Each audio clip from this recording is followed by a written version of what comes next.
Hello again. Again. Welcome back to the Movie Buff Reactions channel. I'm Jake. And I'm Marlin. And we haven't been using this channel for a while now just because I've been working hard on my other channel, but we're here back in time for the October season. This month I'm going to be reacting to a bunch of Halloween related reviews with whoever I can sucker into working with me. And we're going to start this off by reacting to one of the Blockbuster Busters Halloween reviews. For those who don't know, every year Erod does a thing called Halloween Havoc, where he reviews bad blockbuster horror movies. And he didn't do one last year, but that's a complicated story. But he's doing one this year, and while he's not going to be doing one every single week, that doesn't mean we can't go back and enjoy all the classic reviews. And I thought a good one to start with would be his review of Rob Zombie's Halloween remake.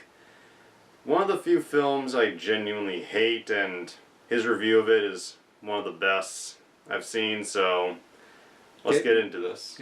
Guess what he thinks about it.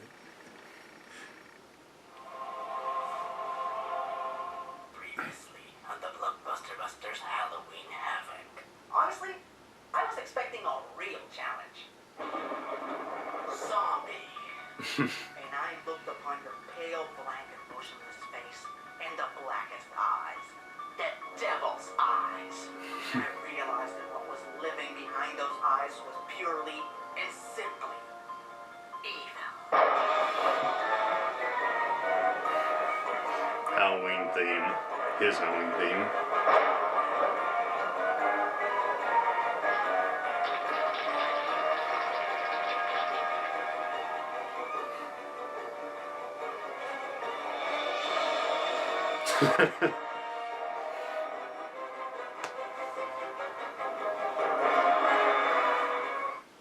Greetings, fanboys and fangirls. I'm Erod, and I'm the Blockbuster Buster. Oh, Rob Zombie, your fans are so polarized that they either defend you to the death for your one cult hit, The Devil's Rejects, or they're and House of a Thousand torches Corpses. and pitchforks for your remakes of the Halloween movies. Now, I've said it before, and I'll say it a million times. While the original Halloween may not be the first slasher movie, it is the film that set the groundwork for the genre and paved the way for all the other great slasher franchises, like Friday the 13th and Nightmare on Elm Street. The premise is simple. Mental patient and deranged killer Michael Myers escapes from an insane asylum to finish the killing spree he started 15 years ago, all the while wearing a William Shatner mask. Hey, if I saw the Shat coming at me with a knife, I would shat myself. If you claim to be a horror fan and you haven't seen the original Halloween, first of all, shame on you. Second of all, watch it now, because there will be spoilers ahead. This one is required viewing, folks. It is my personal opinion that John Carpenter's Halloween has the greatest opening scene in horror history. And I do not wish to give it away to those of you unfortunate enough not to have seen it yet. Now, before everybody and their mom points out that Mike J already reviewed this film, I want to assure everyone that I did my best to call him just to make sure that it was okay with him. However, I couldn't get him on the phone because he's really busy with Nerd Quest right now. But I did get the British bastard on the phone, and this is what he said. Bogger off, you spiky hard pillock. Pillock is like a king over there, right? Oh, well, enough jarring. Let's take a look at one of the greatest horror movies of all time, Get Zombified. So our movie begins in the Myers home, where we meet a young and rather creepy Michael Myers, as well as his mom, his sister, and his mom's boyfriend. I'm pretty sure they're not married. The movie doesn't really explain their relationship very well, but what we do know is that boyfriend guy was injured and can't work. So mom is supporting both him and her kids by stripping. Yup, there's a scene in a strip club in a Halloween movie. Somewhere out there, Michael Bay just punched the wall and said, "Fuck, why didn't I think of that?" So Michael and his sister come down to have breakfast before they head off to school, and I'm all broken up here, bitch. I can't work. Give me that book. Man, that bitch got herself a nice little dumper. what did you just say to her? What'd you do to him? Stroke him to death? Elvis, Elvis, You know what? Take that damn thing off. We're starting to annoy me, boy. I hate you. And I hate you too. You see that? I'm gonna break it again on your fucking face. Oh my god, what the hell is wrong with these people? Are they from a parallel douchebag dimension? Scatterings, douchebags.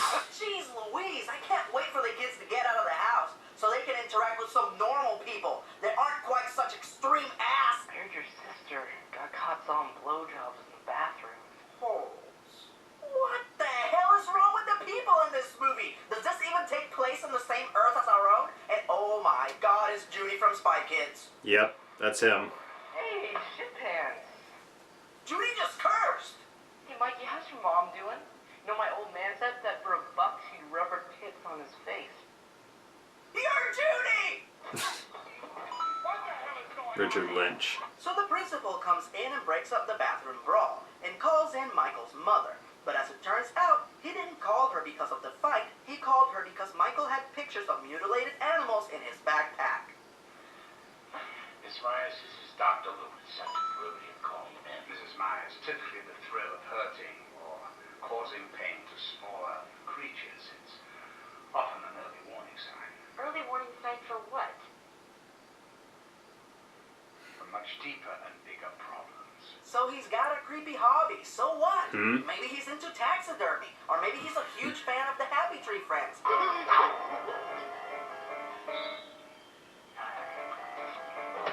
This doesn't necessarily mean that he's gonna grow up to be a serial killer. Usually does. Yes. Never mind. This is for Spy Kids 1. And this is for Spy Kids 2. And this is for Spy Kids 3D. Hard He kid. is really not a big fan of Robert Rodriguez.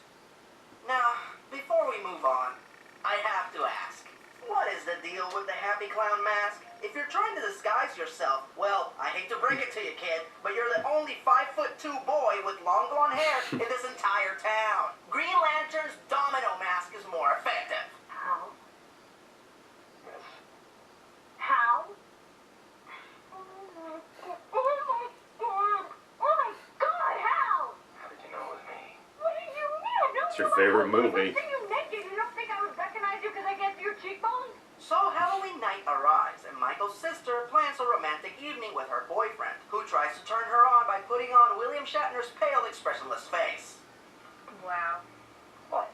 Take that stupid thing off. Come on, babe. I want to do it with the mask on. Guys, it isn't just the face that makes William Shatner a super stud. He also has the moves to back it up.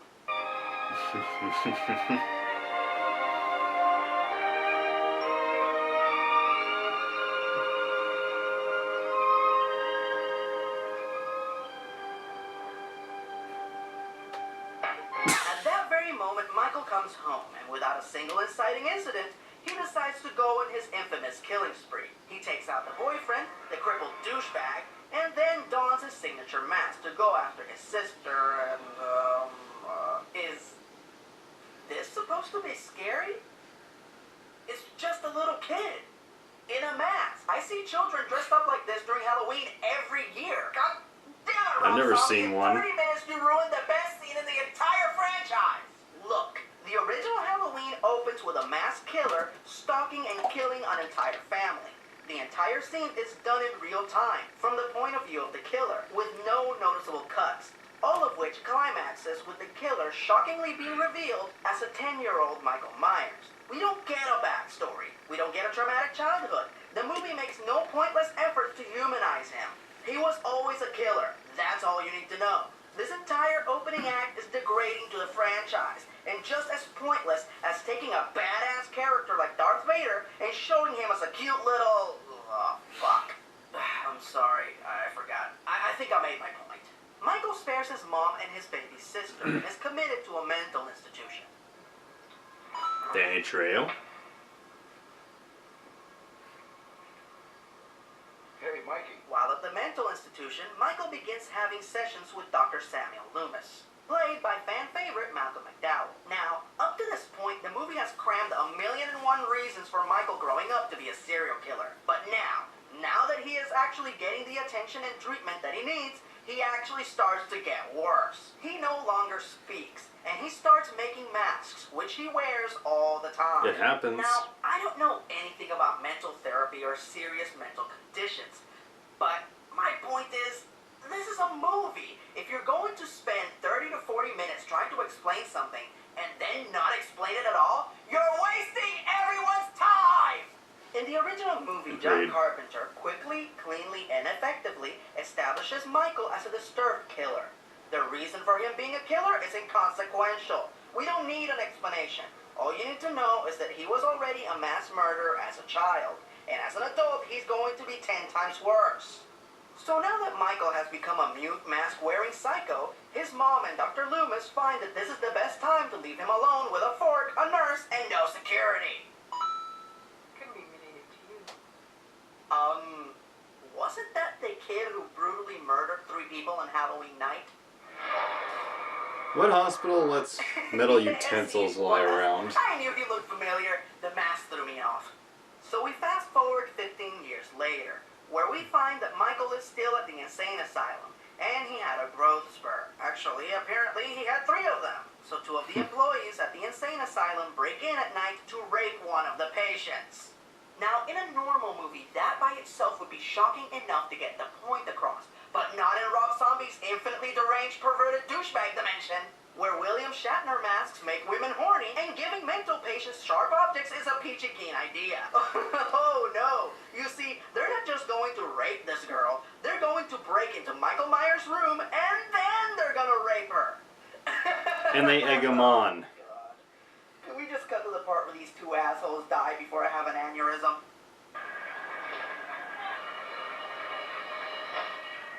Before Michael can mutilate any more of the staff, Danny Trejo shows up to try and subdue him. Now, Danny is Michael's only friend, so if anybody should be able to subdue him, it should be, oh my god, I forgot Michael Myers hates Robert Rodriguez. And this is for Spy Kids 1, and this is for Spy Kids 3D, and this is for Predators! Later, the asylum administrators discuss Michael's escape with Dr. Loomis. I mean, you're responsible. He's been like a comatose kitty for 15 years. If our security wasn't sufficient, Sammy, you should have warned us. What security? Do you mean the 2 rapists and the Mexican janitor? So Michael is out and about, but since he can't roam around in his asylum pajamas, he decides to steal a jumpsuit from a trucker in a public bathroom. Holy shit, it's Ken Foree. Ken Foree is one of my all-time Great favorite mutton chops. badasses. He is so badass that when Leatherface killed him in Texas Chainsaw Massacre 3, he was re-edited into the movie with no explanation. I'm not kidding about that. Look it up. And now he's gonna give Michael Myers a real fight because nobody fucks with. Oh, okay, Michael, I think you got him. Okay, yeah, he's definitely dead, dude. I don't think they're gonna re-edit him into this movie. After getting the jumpsuit, Michael visits the old abandoned Myers home to get his mask back. And I have to admit, this scene is pretty awesome, especially if you're a fan. You know, we've spent nearly half the movie with Michael Myers, and we are yet to see Laurie Strode. Oh, some of you don't know who Laurie Strode is. Laurie is Michael's baby sister, who was adopted by the Strode family after the massacre. In the original film, she was played by super actress Jamie Lee Curtis. Not only did the role give her the title of Scream Queen, but it basically jump-started her career. Laurie was the first slasher heroine. She was virtuous and noble and the complete opposite of Michael.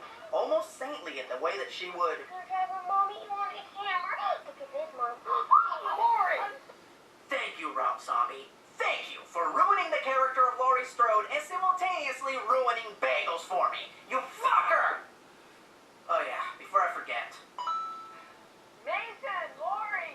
Who the fuck acts this way in front of their mother? If me or my sister would have sexually molested a bagel in front of our mom, she would have reacted as thus.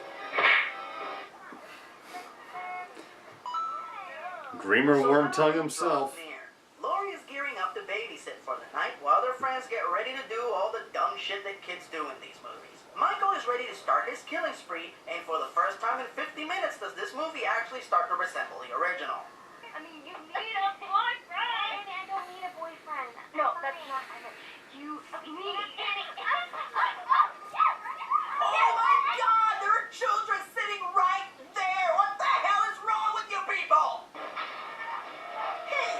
that bitch that was humping Lori in front of those kids? Totally inappropriate. Now hold still so I can stab you and shit. I agree. That was totally inappropriate. Totally. Totally. Totally. Totally. PJ Souls. Totally. So we get a few cool homages to the original movie. And for the most part, from this point on, the movie flows in the same manner as the original, but with more tits. Anything you like? Other than that, there's not much anything that is new or shocking. Oh! Woo! Oh! Oh, you got me, Rob. Woo. You got me, bro. That was a good jump scare. So Michael finally throws caution to the wind and goes after Lori. Why is she holding her ass? Did he stab her in the ass and I miss it? So chronologically, this would be the scene where Dr. Loomis finally catches up with them and shoots Michael, saving the day. But nope, that doesn't happen yet. Instead, we see this. If you're straining your eyes trying to figure out what the fuck you're looking at, believe me, you're wasting your time. I'll explain it as best as I can. Apparently, Michael didn't want to kill Lori. Instead, he takes her to a dirt-filled basement where he has his dead mother's tombstone on display. He proceeds to take off his mask and just sit there. And what exactly is the naked corpse of Lori's friend Linda doing in the middle of the room? More tits? Oh, damn, what did I think of that? Oh, this is Really stupid. hates Michael Just stab him Bay. in the neck and run away already. So finally, Loomis shows up and saves the day. And then he goes on to deliver one of the most famous lines from the original movie. That's a turkey, man. Ugh. As a matter of fact, I do believe it was. Well, that wasn't so tedious. Oh, it's still going. Gotta love the fake out in this.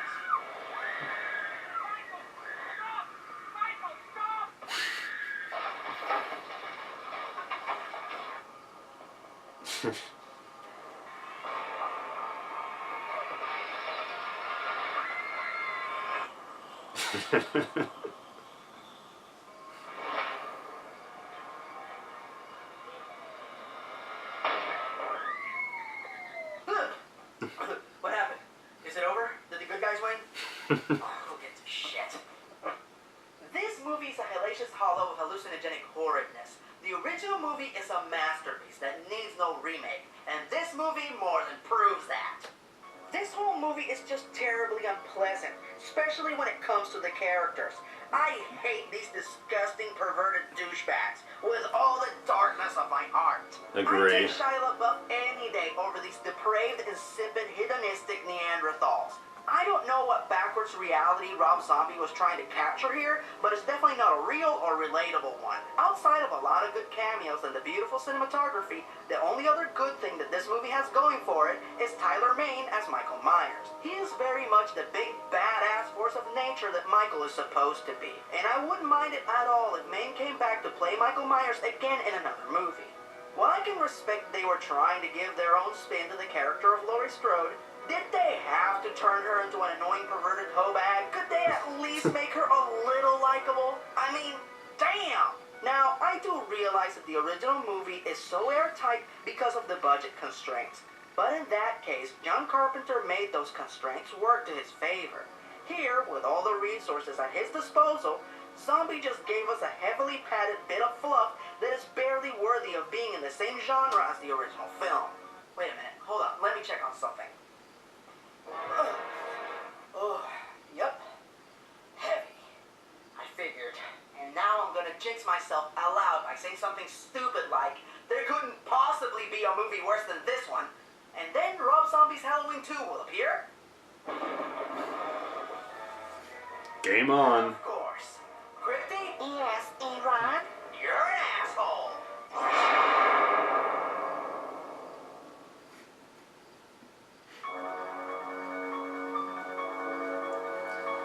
Gotta love the classic theme.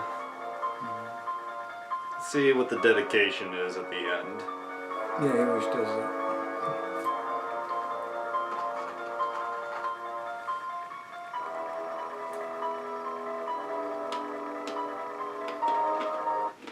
I dedicate this silly video to John Carpenter, the original slasher. It's always good to pay respect to the greats. So, did you enjoy this classic episode of Halloween Havoc? Yes, Erod did a very good job. He showed enough of the stuff that probably would have turned me off of it. I saw the original. Yeah. And, but like you said, he run the whole front end of the movie showing, you know, just trashy and raunchy people. Yeah. I mean, it just like, and then he's recovering until he gets the new doctor, Loomis, or the same doctor, new name or whatever, and so it people could have lived in that atmosphere and not turned out to be Michael Myers. Yeah. And probably a lot of people have. And so this was just a way to do some raunchy filmmaking about raunchy stuff. I agree with what you said about how just every character in this film is so unpleasant. It just makes the movie not enjoyable. The only character who's kind of pleasant, but he gets killed anyway, is Danny Trejo. Yeah, like he was a nice guy, and yeah, Rob Zombie made him nice, so he would be one of the few people we actually felt sorry for.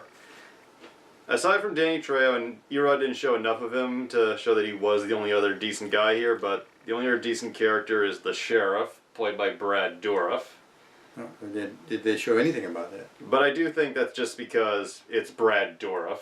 Who's a great actor, and I did not see Rob Zombie's Halloween when it came out. I was only 12 years old at the time, and I'm pretty sure you guys would not have taken me to see it. You're right. We wouldn't have at 12. And then I saw the original, loved it. Saw every sequel, loved a few of them. Yeah.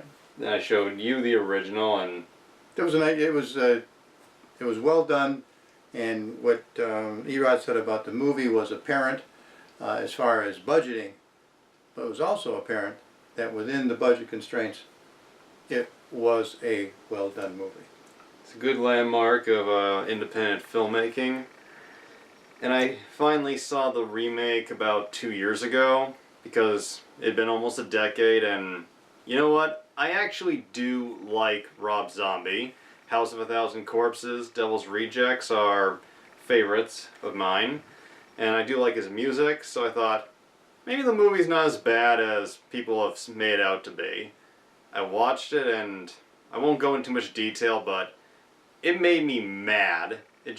The remake felt like an insult to John Carpenter, to the franchise, and just to horror movies in general. I look at Devil's Rejects and then Halloween, and I'm like, what the hell happened? You went raunchy. Well, he's always been raunchy, but it kind of worked in House and Devil's Rejects. Yeah, I suppose, but But the reason I think it worked there was in House, the victims who get killed by the family of serial killers, while not all of them are likable, not all of them are likable, you did feel sorry for them. They gave them human moments. right. And Devil's Rejects made the family of serial killers, showed the side of them that while they are horrible to everybody around them, as a family they are just that, a loving family to each other. So like, it showed At least there was a contrast, huh? it showed that he could add dimension to his characters no matter how horrible. The characters in this remake, they're just unpleasant, loud, screaming, and the dialogue in the remake, it almost feels like a middle schooler wrote it, trying to cram in as much swearing as possible. And I should know, I tried writing scripts when I was in middle school, and they actually were not that far off from what we saw here. So, maybe Rob Zombie will grow out of it? Nah. This was a fun review. It's pretty fast, to the point, and he shows just enough footage to let us know just how bad this movie is and just how unpleasant in the worst way it can get. Eric is very good at being an upset blockbuster buster, and this was pure Eric. He was very good at it. It was well written, well scripted. He did a little bit of the visual stuff where he comes into the camera a couple of times just to break things up there. I thought his acting was very good, like when he's falling asleep and Yeah. just the disgust he shows at everything going on. We knew what was going on, but he made it believable. Sure. He did a great job. Good writing, Eric. Good And- presentation. Great presentation. And the thing at the end you saw with his hammer, kind of him not being able to... We'll pick it up, yeah. That's a running thing with the Blockbuster Buster, for those who don't know. If he doesn't bust bad movies on a consistent basis, then he loses the power to carry his magical hammer for busting. Mm-hmm. So what does that mean? In the past he didn't bust something that needed it, or he wasn't doing enough busting? Well, there's many storylines, like maybe he forgot to bust it 1 week or two, or there's a villain that will kill him, or they have something set up that will hurt him or someone around him if he does bust. So he has to find a way to maintain his power while also not putting him or those around him in jeopardy. Really? That is kind of complex stuff within a franchise. I mean, like this. I mean, a review franchise. I might be getting one or two details off, but they're approaching 300 episodes of the Blockbuster Buster, so there's a lot of stuff there for one fan to remember all at once. Yeah. And I don't know if anybody can tell, but Not a criticism. I've been pretty sleep deprived lately, so my mind's a little fuzzy. His mind is a little fuzzy. And he's been sleep deprived too. And this hat's just an extra bonus.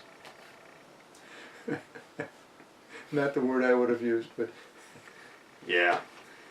Well, thanks for joining me, Guy. yeah, And it was good.